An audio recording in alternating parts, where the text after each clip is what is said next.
따라하겠습니다. 하나님의 비전. 지난주에 이어서 오늘 두 번째 시간입니다. 여러분, 하나님께서 우리에게 비전을 주시는 분이심을 믿으십니까? 우리에게 꿈을 주시고 우리에게 소망을 주시고 우리 앞길을 잘 인도해 주시는 분이심을 믿으십니까?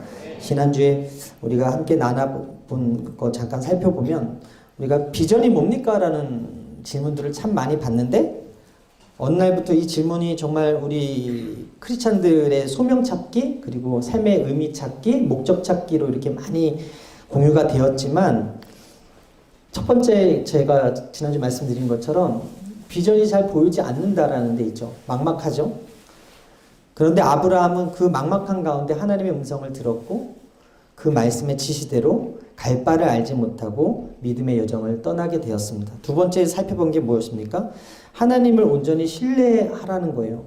그 말씀하신 분이 하나님이기 때문에 우리 하나님을 신뢰할 만하신 분이라는 거죠. 당시 말씀을 받았던 자식 없는 아브라함에게 너의 자식이 하늘의 별과 같이 땅에 바다의 모래와 같이 해주겠다라는 그 약속을 하셨고 하나님은 신실하게 그 약속을 지켜나가신 것을 역대상의 족보를 통해서 제가 여러분들에게 말씀을 드렸는데 그렇기 때문에 하나님의 비전이 지금 당장 보이지 않는다고 할지라도 하나님의 말씀이 들려지는 이 자리에서 온전히 신뢰하기 시작할 때 그 끝은 아름다울 것이다. 믿으시면 아멘.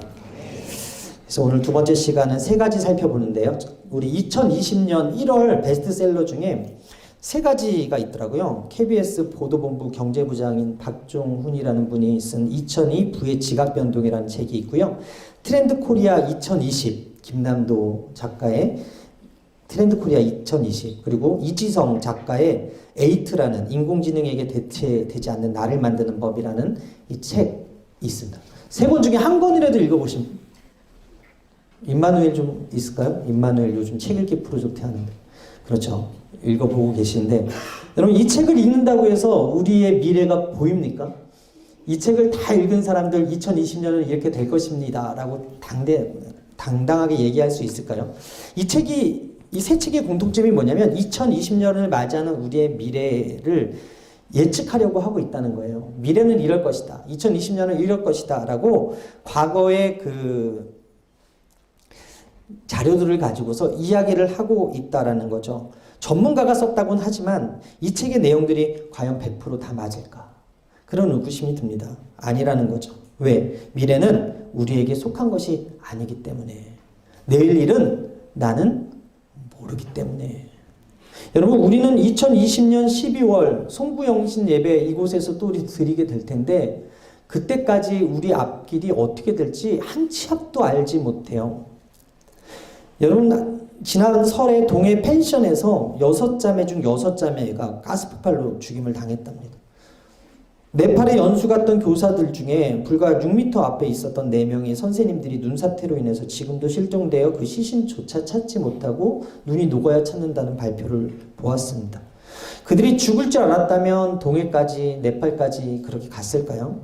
지금 우한에서 발생한 이 코로나 바이러스로 인해서 수많은 사람들이 감염되었고 또 많은 사람들이 지금 죽음을 경험하고 있는데 이 바이러스 백신이 언제 발견되게 될지 모른다는 거예요. 몇 명이 또 이것으로 인해서 사망할지도 모른다는 거예요. 불과 설 전까지만 해도 우리는 이런 바이러스의 존재조차도 몰랐지 않습니까? 이것이 인간의 한계라는 거예요. 여러분 요셉이 꿈을 꾸었을 때 자신의 그 꿈의 의미를 몰랐습니다. 그가 꾸었을 때 형들은 그 꿈으로 인해서 요셉을 더 미워하게 되었다고 성경은 기록하고요. 그 꿈을 야곱은 마음에 두었다고 하지만 야곱조차도 그 꿈의 바른 의미를 알지 못했어요. 그 꿈은 무엇이었습니까? 이스라엘의 구원을 위한 하나님의 큰 계획이었다는 거예요. 빅픽처, 큰 그림 안에 있었다는 거예요. 즉 우리 미래를 가장 잘 아는 분이 누구시다? 하나님이시다. 여러분 왜 우리가 이 자리에 나와서 말씀을 듣고 기도하는지 아십니까?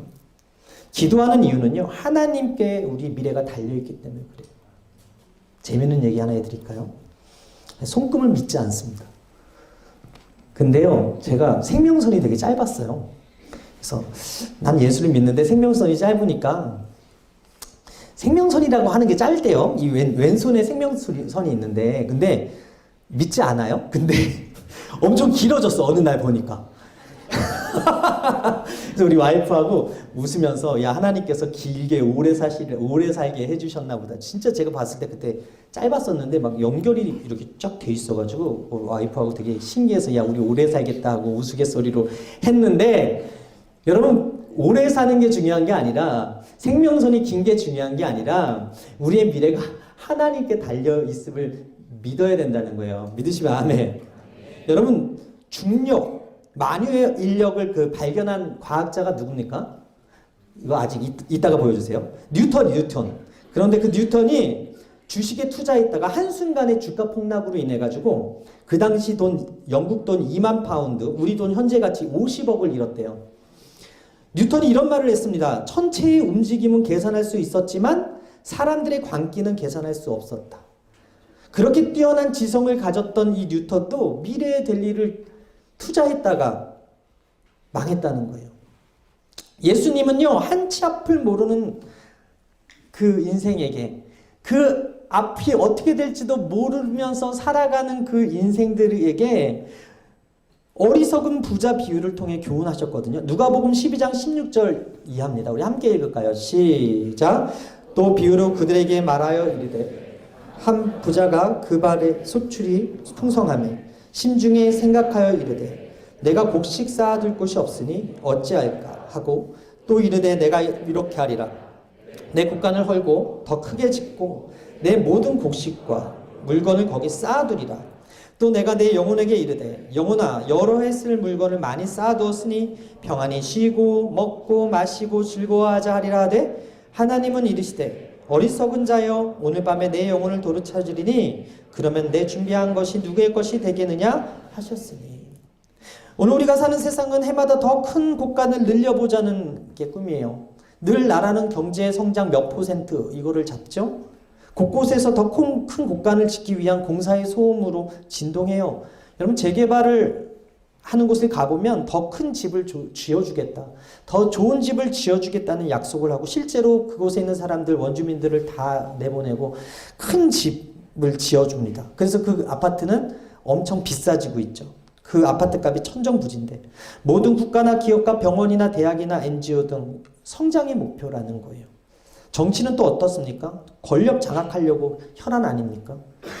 반대를 위한 반대를 하고 있지 않습니까? 비전이 없는 앞이 보이지 않는 인생은요. 보이는 권력을 취하려고 합니다. 보이는 인기를 가지려고 합니다. 보이는 재물을 더 원합니다. 여러분 그래서 막막한 인생이라는 말을 하는데 한치 앞도 모르면서 영혼을 찾는 그 하나님은 알지 못하면서 보이는 것에 급급하며 살아가는 인생들이 너무나 많이 있다는 거예요. 그런 인생에게 하나님이 뭐라 그래요? 오늘 밤에 내 영혼을 도로 찾으리니 그러면 내 준비한 것이 네 것이 되겠느냐. 누가복음 12장 5절에 마땅히 두려워할 자를 내가 너희에게 보이리니 곧 죽인 후에 또한 지옥에 던져넣는 권세 있는 그를 두려워하라. 내가 참으로 너에게 이르니 그를 두려워하라는 말씀이 있거든요. 여러분 하나님의 사람은 어떤 사람입니까? 하나님의 비전 받은 사람, 하나님의 사람들은요. 미래를 궁금해하면서 곡간을 크게 짓는 사람이 아니라 하나님을 두려워하고 말씀에 따라서 과감히 하나님의 말씀에 떨어지면 떠남을 준비하는 사람들이에요. 탐심으로 사는 삶이 아니라 믿음으로 오늘을 살아내는 삶. 그 삶을 하나님께서 기뻐하시고 그런 사람들을 쓰신다는 거예요. 히브리서 11장 8절 함께 읽겠습니다. 시작. 믿음으로 아브라함은 부르심을 받았을 때 순종하여 장래의 유업으로 받을 땅에 나아갔어요. 하나님은 아브라함 부르실 때 장래의 유업을 주셨다고 기록합니다. 아브라함이 하나님으로부터 분명한 인생의 청사진을 받았다는 거예요. 오늘 제자들이요 예수님이 부르실 때 나를 따르라고 이야기할 때는요 그 따르라는 것에 확실한 그 말씀은 내가 너의 인생을 책임져 줄게가 포함이 되어 있는 거예요. 마찬가지로 오늘 하나님께서 여러분들을 하나님의 자녀들로 불러주셨다면 하나님께서 여러분들을 그리스도의 제자로 불러주셨다면 하나님께서 여러분들에게 비전을 주셨다면 하나님께서 책임져 주신다는 거예요. 믿으십니까? 비록 아브라함이 그리고 사라가 그 육신이 환경을 봤을 땐 죽은 것 같이 다름없는 노인의 몸이었지만 그들을 통해서 수많은 후손이 생육하게 되었다는 것을 우리가 성경을 통해서 보고 있거든요. 여러분 고린도후서 6장 9절 이하 함께 읽겠습니다. 시작. 무명한 자 같으나 유명한 자요 죽은 자 같으나 보라 우리가 살아있고 징계를 받은 자 같으나 죽임을 당하지 아니하고 근심하는 자 같으나 항상 기뻐하고 가난한 자 같으나 많은 사람을 부유하게 하고 아무것도 없는 자 같으나 모든 것을 가진 자로다. 예수님이 십자가에 죽으셨어요. 그리고 부활하셨어요. 그러므로 말미암아 하나님의 자녀들이 이 땅 가운데 생겨나게 되었어요. 그리고 죄사함을 얻었고 천국 소망을 가지면서 영생을 선물로 받은 하나님의 자녀로 살게 되었어요. 여러분 기독교는 신비주의는 아닙니다. 그러나 역설적이게 신비가 있습니다. 마찬가지 하나님의 비전도 세상의 비전과는 다른 역설과 신비가 있어요. 첫 번째 따라하겠습니다. 하나님의 비전은 퍼즐과 같다. 8절 함께 읽겠습니다. 시작. 믿음으로 아브라함은 부르심을 받았을 때 순종하여 장래의 유업으로 받을 땅에 나아갈새 갈 바를 알지 못하고 나아갔으며. 여러분 모자이크 퍼즐 해보셨는지 모르겠어요. 8조각 맞추기 쉽죠. 그런데 이 조각이 막 120피스, 1200피스가 되면 이게 정말 어려워요. 그래서 저는 하지 않아요. 여러분 레고 하시나요? 레고가 이렇게 아빠하고 해주면 좋다 그러는데 전 레고 맞추는 게 너무 힘들어서 못하겠어요. 이게 어려워요. 어려워. 그래서 저는 안 하거든요. 근데 하나님이요 우리의 수준을 아세요. 결코 우리에게 무리한 퍼즐을 인생의 퍼즐을 주지 않으세요. 그 사람의 믿음의 분량에 맞게 인생의 퍼즐을 허락하신다는 거죠. 고린도전서 10장 13절 함께 읽겠습니다. 시작. 사람이 감당할 시험 밖에는 너희가 당한 것이 없나니 오직 하나님은 미쁘사 너희가 감당하지 못할 시험 당함을 허락하지 아니하시고 시험 당할 즈음에 또한 피할 길을 내사 너희로 능히 감당하게 하시느니라. 시험 안 하시면 좋겠어요. 그런데 시험하세요. 가끔 어려운 문제 안 주셨으면 좋겠어요. 그런데 어려운 문제도 허락하세요. 퍼즐을 허락하시는 이유가 무엇입니까? 신명기 8장 16절 함께 읽겠습니다. 시작. 내 조상들도 알지 못하던 만나를 광야에서 내게 먹이셨나니 이는 다 너를 낮추시며 너를 시험하사 마침내 내게 복을 주려 하심이니라. 따라합니다. 마침내 내게 복을 주려 하심이라. 광야 인생을 사는 우리에게 시험이라는 퍼즐을 주실 때가 있고 어려운 고난이라는 퍼즐을 허락하실 때도 있지만 결국 마침내 복을 주기 위해서 주시는 것이다라는 거예요. 우리 모두에게 하나님께서 시간이라는 퍼즐을 주셨습니다. 장래의 유업이라는 비전을 주셨습니다. 그런데 하나씩 주시는 그 시간의 퍼즐, 미래의 퍼즐이 무슨 의미인지 잘 모르고 우리는 그 시간의 속에서 갇혀서 살아가요. 다윗에게 기름 부어 주셨는데 그 다윗이 바로 왕권을 받지 못했잖아요. 요셉에게 꿈을 주셨는데 그 요셉이 바로 총리가 되지 않았던 것 같아요. 마찬가지 오늘이라는 시간을 하나님께서 동일하게 믿는 자나 믿지 않는 자에게 똑같이 주시는데 어떤 사람은 이 시간을 게으르게 쓰고 어떤 사람은 이 시간을 치열하게 쓰는데 방향도 중요하다라는 거죠. 그리고 그 시간의 활용도 중요하다라는 거죠. 그리고 그 시간을 얼만큼 하나님의 영광과 하나님의 나라를 위해서 쓰고 있느냐도 중요하다라는 것입니다. 여러분, 하나님은 우리에게 완성된 그림을 보여주지 않아요. 우리가 그래서 막막할 때가 있어요. 우리가 흔히 빅픽처라고 하는 큰 그림이라고 하는 말을 하는데 오늘 내게 주어주신 그 퍼즐, 그 큰 그림을 막막해서 보이지 않아요. 그냥 일부분만 보일 뿐. 그래서 하나님이 주신 이 하루라는 조각을 우리가 잘 맞추며 살아가야 된다는 거예요. 그 조각이 막 흩어져 있고 풀기가 되게 어렵기 때문에 이 조각을 받은 우리가 어떻게 살아야 되겠습니까? 하나님은 모세에게 하나님 자신을 다 보여주지 않으셨어요.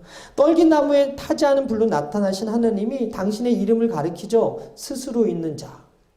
야훼라는 이름을 가르쳐 주셨지만 하나님은 한 번에 짧고 굵은 그 대재앙으로 애굽을 치지 않으시고 10번의 재앙으로 나누어서 하나님의 일을 이루셨어요. 그리고 홍해를 가르시는 사건, 그리고 광야에서 메추라기, 그리고 만나, 그리고 반석에서 물이 나는 이런 사건들을 통해서 하나님이 어떤 하나님이신지를 보여주셨는데 출애굽기 9장 16절에 그 이유가 나옵니다. 함께 읽을까요? 시작. 내가 너를 세웠음은 나의 능력을 내게 보이고 내 이름이 온 천하에 전파되게 하려 하셨습니다.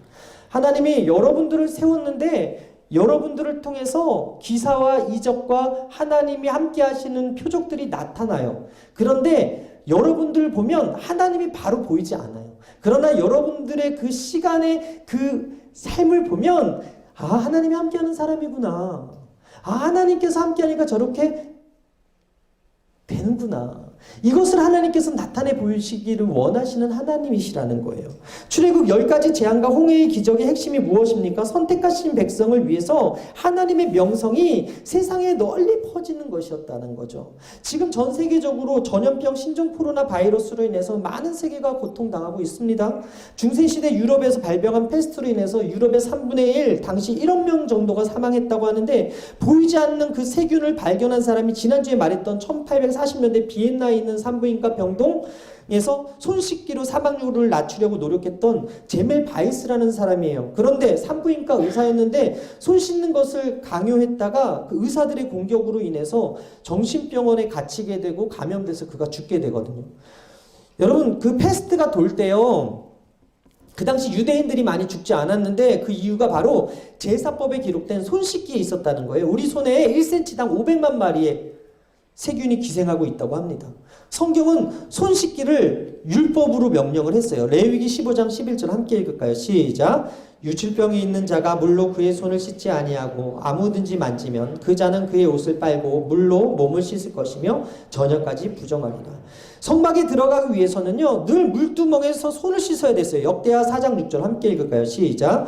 또 물두멍 10개를 만들어 5개는 오른쪽에 두고 5개는 왼쪽에 두어 씻게 하되 번제에 속한 물건을 거기에 씻게 하였으며 그 바다는 제사장들의 씻기 위한 것이더라. 당시는요, 손 씻는 게 일반화되지 않았고 상식적이지 않아서 배척되었었는데 하나님이 큰 그림 안에는 손 씻는 것조차도 우리를 보호하시고 지키시려고 하는 하나님의 세심한 배려였다는 것을 알 수가 있는 거예요. 결국 오늘 내가 하나님 말씀을 듣고 청종하는 것은 하나님의 보호를 우리 삶에 끌어들이는 거고, 믿으시면 아멘. 하나님의 큰 그림, 하나님의 비전을 이루는 행위임을 믿으시게 되기를 주님의 이름으로 축원합니다. 여러분, 하나님이 거룩하시다라는 것은요, 하나님께 속한 우리도 거룩해야 되는 의무가 있다는 것을 의미합니다. 레위기 20장 26절입니다. 함께 읽을까요? 시작. 너희는 나에게 거룩할지어다. 이는 나 야훼가 거룩하고 내가 또 너희를 나의 소유로 삼으려고 너희를 만민 중에서 구별하였습니다.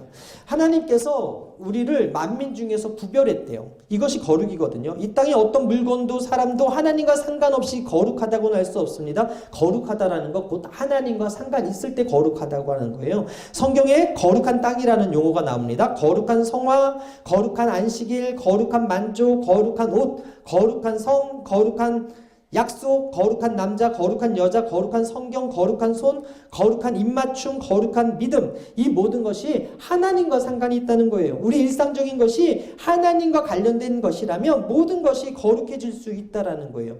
여러분, 식인종에게 살인죄가 있을까요? 여러분, 모계사에 간통죄가 있겠습니까? 이 법이라는 게요, 이 나라에서는 죄인데 이 나라에서는 죄가 아니고, 이 나라에서는 사형인데 이 나라에서는 집행유예인 게 있더라고요. 그런데 하나님이요, 하나님의 백성에게 모세를 통해서 율법을 주셨습니다. 왜 율법을 주셨습니까? 다른 민족과 다르게 살라라는 거였죠. 하나님의 기준대로 이 땅 가운데 살아내라는 거였습니다. 왜 그랬까요? 왜 그렇게 명령하셨을까요?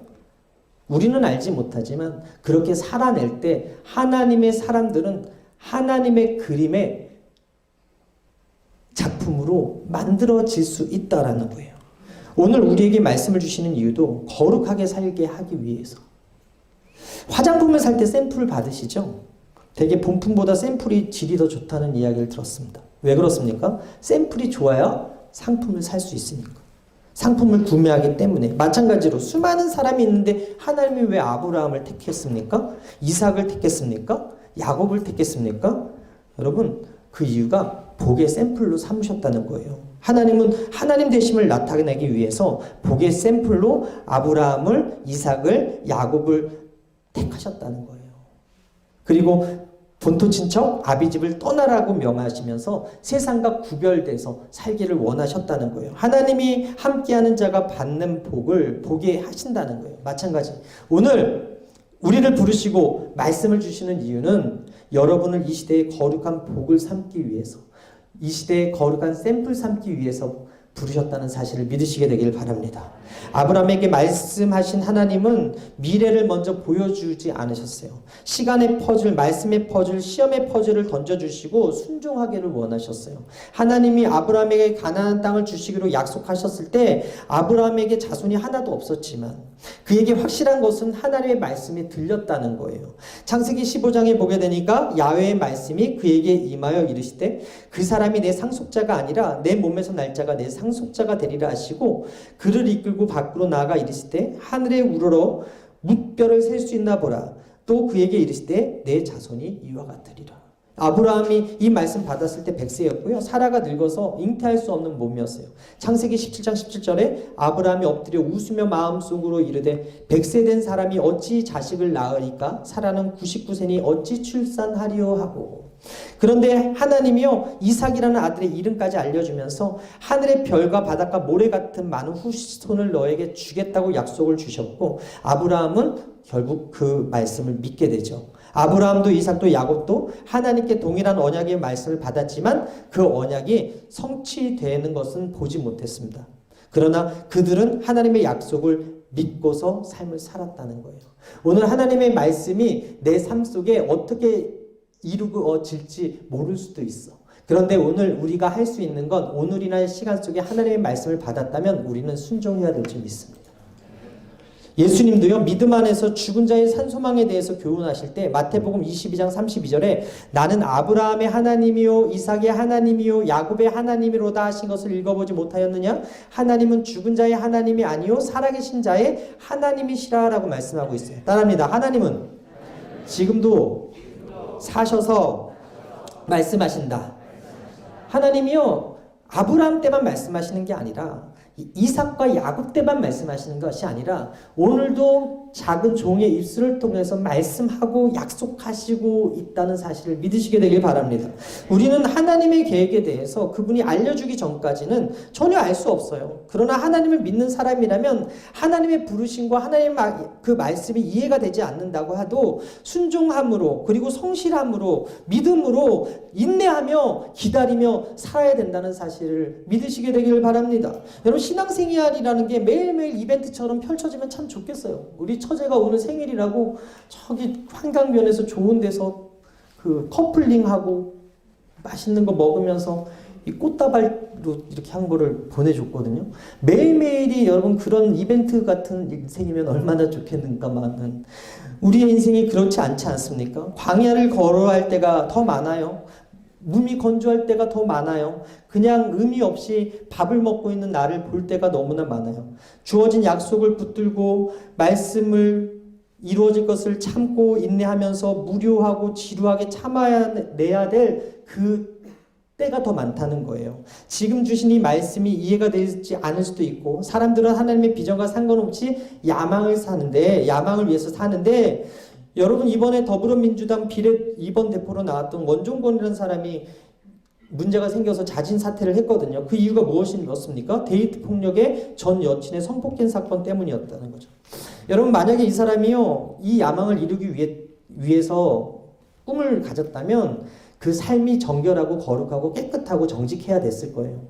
그런데 그렇지 못했던 그 과거, 그렇게 하나님께서 허락해 주셨던 그 하루를 제대로 살지 않았기 때문에 정말 기회가 왔을 때 정말 꿈을 이루고 싶은 그 때가 왔을 때 그 과거가 발목을 잡더라는 거죠. 왜 하나님께서 거룩하게 살라고 하십니까? 왜 정직하게 살라고 하실까요? 왜 말씀대로 살라고 하실까요? 하나님께서 여러분들을 이 땅 가운데 귀하게 쓰기 원하셔서 그래요. 믿으십니까? 하루하루 주어진 그 시간과 하루하루 주어진 하나님이 나를 향한 그 퍼즐이 있는데 그 시간이 나를 위해서 그리고 내 욕심과 탐심과 야망을 위해서 잘못 쓰다 보면 결국 그것이 내 인생의 발목을 잡을 때가 있다라는 거예요. 에베소서 5장 15절에 그런즉 너희가 어떻게 행할지를 자세히 주의하여 지혜 없는 자 같이 하지 말고 오직 지혜 있는 자 같이 하여 세월을 아끼라 때가 악하니라. 그러므로 어리석은 자가 되지 말고 오직 주의 뜻이 무엇인가 이해하라 라고 말씀하고 있어요. 이 말씀 직역하면 뭔지 아세요? 자세히 주의하라는 거예요. 이것은 시간 낭비하지 말고 허락해 주셨던 그 시간 안에서 지금 삶의 현장에서 일어나는 일을 자세히 주의 기울이라는 의미라는 거예요. 오늘날 우리가 사는 세상은 때가 악합니다. 우리에게 악한 영향을 미치기도 쉽습니다. 악한 시대의 사조의 영향을 받다 보면 현재의 삶을 충실하게 살아내지 못할 수도 있습니다. 이 성경 말씀은 이 시대의 악한 사조와 정신과 경향과 유행의 영향력에 휩쓸리지 말고 주변을 잘 살피면서 제대로 분별해서 주어진 기회를 올바르게 최대한 활용해 걸어가라는 것이었어요. 여러분, 아브라함의 종 엘리에셀이 이삭의 배우자를 찾으러 갔을 때 리브가를 만난 이후에 그 엘리에셀이 하나님께 감사 기도하는 장면에서 아브라함이 어떤 사람인지 보여지는데 창세기 24장 27절 함께 읽을까요? 시작. 이르되 나의 주인 아브라함의 하나님 야훼를 찬송하나이다. 나의 주인에게 주의 사랑과 성실을 그치지 아니하셨사오며 야훼께서 길에서 나를 인도하사 내 주인의 동생 집에 이르게 하셨나이다. 여러분, 아브라함이 성실한 사람이었어요. 그리고 사랑이 많은 사람이었어요. 하나님의 비전은 퍼즐과 같이 숨겨져 있지만 하나님의 꿈과 하나님의 약속은 사랑과 성실로 오늘 하루를 살아내는 사람들에게 임하게 된다는 사실을 믿으시게 되기를 바랍니다. 그런데요, 이 아브라함도요, 말씀을 받은 이후에 하갈이라는 그 대책을 세웠지 않습니까? 우리 삶에서 하나님의 말씀이 아닌 사람의 대책이 나타나기 시작할 때 그때부터 문제가 생기는 거예요. 우리가 후회스러운 과거를 가졌다고 해서 그것을 바꾸지는 못해요. 내일 일을 염려한다고 해서 미래의 일을 자신의 마음대로 통제할 수도 없어요. 우리는 단지 오늘을 살아갈 뿐이거든요. 지금 여기를 어떻게 살 것인가, 이것만큼은 우리가 선택할 수 있거든요. 내가 정확하게 하루하루 어떤 사건이 일어날지는 몰라도 어떤 사건이 일어나도 전능하신 하나님께서 나를 유익한 길로, 바른 길로, 거룩한 길로, 승리하는 길로 인도하신다는 사실을 여러분 믿으시게 되기를 주님의 이름으로 축원합니다. 그 사실을 알고 믿는다면 여러분들은 하나님의 비전 받은 사람이라는 거예요. 두 번째, 따라합니다. 하나님의 비전은 하나님의 눈으로 보는 것이다. 8절의 믿음으로, 9절의 믿음으로, 10절에 하나님이 계획하시고 지으실 터가 있는 성을 바라보았다. 아브라함이 그렇게 고백합니다. 아브라함은요, 하나님의 눈으로 미래를 보는 눈이 있었어요. 하나님의 부르심이 있는 사람들은요, 하나님의 눈으로, 하나님의 프레임으로 보는 거예요. 빨간 안경을 쓰면 빨갛게 보이듯이, 파란 안경을 쓰면 파랗게 보이듯이 하나님이 주시는 말씀의 거울을 통해서 세상을 바라볼 때 영혼은 긍휼히 여기고 구원받아야 될 영혼으로 보이게 되는 것이고, 돈은 하나님의 나라를 위해서 써야 될 물질로 보게 되어지는 거예요. 여러분, 상어가요, 물속에 1km밖에 먹잇감의 움직임을 감지할 수 있는 이유가 뭔지 아십니까? 봐서가 아니래요. 눈이 좋아서가 아니래요. 우리가 영화 보면 조수의 눈을 막 찌르잖아요. 걔는 눈으로 움직이는 게 아니라 청각으로 움직인다고 합니다. 상어가 제대로 듣지 않고 눈에 보이는 대로 먹으려고 하면 절대 먹이를 먹을 수가 없다고 합니다. 저는 이걸 보면서 우리도 마찬가지다. 아무것도 보이지 않는 인생 속에서 하나님의 음성을 들을 때 비로소 하나님이 보이고, 아무것도 들리지 않는 그 상황 속에서도 하나님의 음성이 들리는 곳을 찾아가면 하나님께서는 반드시 하나님의 말씀을 통해서 내 길을 인도해 주실 것이다. 저는 그 사실을 믿습니다. 여러분, 다이어트를 실패한 사람 중에 나는 물만 마셔도 살이 쪄 라고 하는 사람이 있는데, 자세히 보면 그 사람은 물만 마시는 것이 아니라 앞에서 볼 때만 물을 마시는 사람인 거거든요. 비전이 생기면 우리 가운데 늘 갈등이 생겨요. 하나님을 위한 비전을 이루고자 하는 그 것과 내 정욕의 싸움이 생겨요. 그래서 자기 욕망과 편안함에 꿈을 잃어버리고 쓰러지는 사람이 있어요. 하지만 비전을 가진 자들은 그 싸움을 이겨내게 됩니다. 히브리서 12장 2절에 믿음의 주여 또 온전하게 하시는 이는 예수를 바라보자 그는 그 앞에 있는 기쁨을 위하여 십자가를 참사 부끄러움을 개의치 아니하시더니 하나님 보좌 우편에 앉으셨느니라. 여러분, 하나님이 여러분을 향한 선하신 계획이 있습니다. 하나님이 여러분을 향한 이 땅에서 이루실 큰 빅픽처가 있어요. 근데 그게 노력이 필요하고 인내가 필요하고 힘들어. 그러나 우리가 어떻게 기도합니까? 하나님, 저에게 비전이 생겼으니 더 이상 어려움이 생기지 않게 해주세요. 그렇게 기도하지 않지 않습니까? 하나님, 내가 비전이 생겼으니 십자가를 지겠습니다. 그렇게 기도하죠? 그렇게 기도 안 해요? 하나님은 어려운 시기를 지나갈 때마다 그 사람과 함께 있어서 비전의 사람으로 만들어 가신다는 거예요. 믿으시면 아멘. 요셉은 애굽으로 강제로 팔려왔지만 결코 그 삶이 순탄하지 않았어요. 그러나 나중에 형들을 보고 뭐라고 얘기합니까? 당신들이 나를 헤아려 하였으나 하나님이 그것을 선으로 바꾸사 오늘과 같은 많은 백성의 생명을 구원하게 하시었다. 나에게 고난이 없었으면 좋겠어요. 비전을 주시고 말씀을 주시고 훈련 안 해주셨으면 좋겠어요. 시험 안 주셨으면 좋겠어요. 그런데 훈련도 있고 시험도 있고 비전 받은 사람들이 엄청 어려워요. 8피스 주는 사람이 있고 30피스 주는 사람이 있고 1200피스 던져주는 사람이 있다니까요. 그 비전을 맞춰가는데 어려운 길로 하나님께서 인도하시는 사람이 있더라니까요. 그러나 마침내 그 사람들을 하나님께서 쓰시고자 그런 길로 인도하시더라는 거예요. 저는 여러분이 인생의 고난과 어려움을 바르게 해석할 수 있는 지혜가 있게 되기를 바랍니다. 로마서 8장 28절에 우리가 알거니와 하나님을 사랑하는 자 곧 그 뜻대로 부르심을 입은 자들에게 모든 것이 합력하여 선을 이룬다고 이야기를 하고 있는데, 세상과는 다른 가치를 가지고 내가 지금 당하는 고난, 내가 당하는 시험, 내가 이 시간에 겪는 이 어려운 문제를, 이것은 하나님의 꿈을 이루기 위한 하나님의 시험이라고 생각하고 참고 인내하고 주님을 바라보며 나아갈 때 반드시 하나님의 사람으로 여러분들이 쓰임받을 수 있다는 사실을 믿으시게 되길 바랍니다. 29세 나이에 에카르도르 아우카 부족에게 순교당한 짐 엘리엇이 이렇게 말하지 않았습니까? 영원한 것을 위해 영원하지 않은 것을 포기하는 것은 결코 어리석은 일이 아니다. 29살에 죽임을 당하면서도, 순교 당하면서도 영원한 것을 위해서 영원하지 않은 것을 포기한 사람이 이 짐 엘리엇이었는데, 하나님께서 우리에게 원하시는 것, 우리가 속해 있는 그 삶 속에서 거절해야 될 것이 있어요. 견뎌야 할 것이 있어요. 그리고 잊지 말아야 할 것이 있어요. 그리고 순종해야 될 것이 있어요.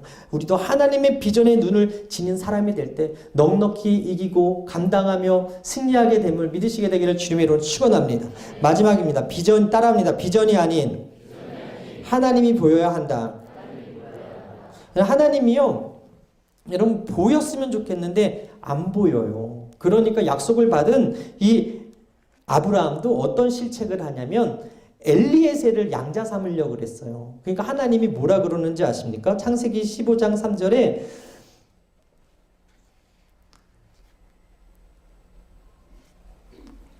창세기 15장 1절에 이후에 야훼의 말씀이 환상 중에 아브라함에게 임하여 이르시되 아브라함아 두려워하지 말라. 나는 내 방패요 너의 지극히 큰 상급이니라. 아브라함이 이르되 주 야훼여 무엇을 내게 주시려 하나이까? 나는 자식이 없사오니 나의 상속자는 이 다메섹 사람 엘리에셀이니이다. 아브라함이 또 이르시되 주께서 내게 씨를 주지 아니하였으니 내 집에서 길린 자가 내 상속자가 될 것이다. 처음에 아들을 준다 그랬는데 나의 상속자는 종 엘리에셀입니다라고 얘기했어요. 두 번째, 이제는 하나님 말씀 주셨는데 그 말씀이 이루어지지 않으니까 인간적인 방법, 사람의 대책, 하갈을 들여서 이스마엘을 낳은 거예요. 그런데 그 이스마엘조차도 하나님의 씨가 하나님이 기뻐하시는 아들이 아니었다고 말씀하는 거예요. 그러면서 하나님이 뭐라 그래요? 내가 너의 지극히 큰 상급이다 라고 얘기해요. 아브라함이 기대하는 것은 아들 낳는 것이었기 때문에 아들에 집중했는데 하나님은 내가 너의 큰 상급이야 라고 이야기하고 있어요. 어느 목사님이 주일 설교에 야훼는 나의 목자신 내게 부족함이 없으리로다 라는 그 본문을 잡고서 야훼는 나의 목자신이 내가 부족함이 없다 라는 그 설교를 하려고 했는데 그 주보 인쇄하시는 분이 물어봤대요. 야훼는 나의 목자신이 맞나요? 그러자 목사님이 야훼는 나의 목자신이 그렇지 그거면 됐지로 그렇게 얘기를 했대요. 그랬더니 진짜 인쇄가 뭐라고 됐냐면 야훼는 나의 목자신이 그렇지 그거면 됐지. 근데 그거를 보고서 큰 은혜를 받았다는 예화가 있지 않습니까? 하나님의 비전이 그건 거예요. 하나님을 보고 야훼는 나의 목자신이 내게 부족함이 없으리다. 그렇지. 그거면 됐지. 이런 고백을 받기 원하신다는 거예요. 미국에서 어느 재벌 회장님이 크리스마스 때 고아원 아이들을 백화점에 데려가서 장난감 코너에서 다 고르라고 했을 때 어떤 아이가 고르지 않고 회장님 옆에 있었대잖아요. 너는 왜 안 고르니? 라고 물어보니까 저는 회장님이 좋아서요. 그래서 얘를 양자 삼았다고 하는 예화도 있지 않습니까? 여러분, 하나님 한 분이면 다 되는 거예요. 믿으십니까? 야훼가 나의 목자시면 다 되는 거예요. 믿으십니까? 하나님의 비전은요, 우리가 하나님을 상급 삼는 거예요. 하나님을 비전 삼는 거예요. 상황을 바라보지 말고 하나님 바라보라는 거예요. 그런데도 사라가 믿지 못하고 아브라함의 첩 하갈을 통해서 아들을 얻고자 할 때, 여러분 한번 생각해 보십시오. 아브라함이 하갈을 통해서 애를 낳았을 때 동네 사람들이 뭐라 그랬을까요? 아브라함 대단하네. 아직 젊네.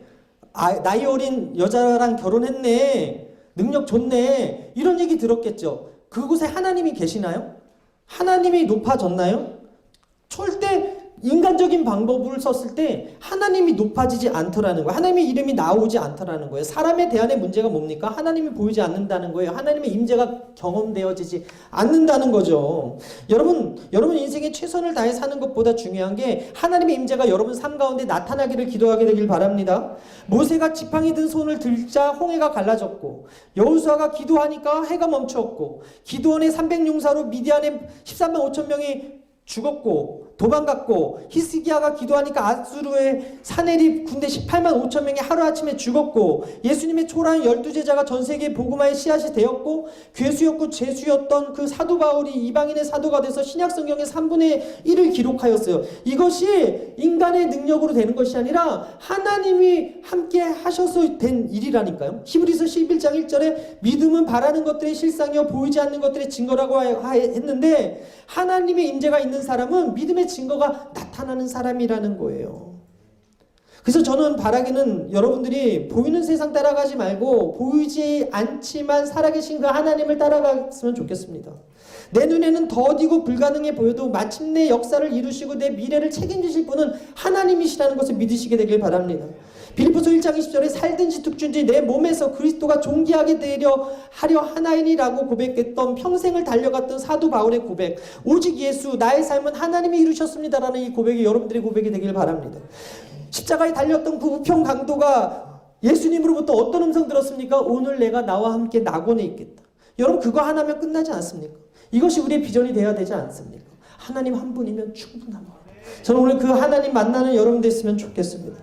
하나님의 비전은 퍼즐 같아서 지금 우리에게 어떤 일이 일어난지 알지 못하지만 오늘을 성실히 살아내는 자들을 통해서 하나님이 이루어 주시고, 하나님의 눈으로 영혼을 바라보고 세상을 바라볼 때 하나님의 궁유의 그 마음이 들어서 하나님의 그 생명이 흘러가게끔 여러분들 쓰길 원하신다는 사실이에요.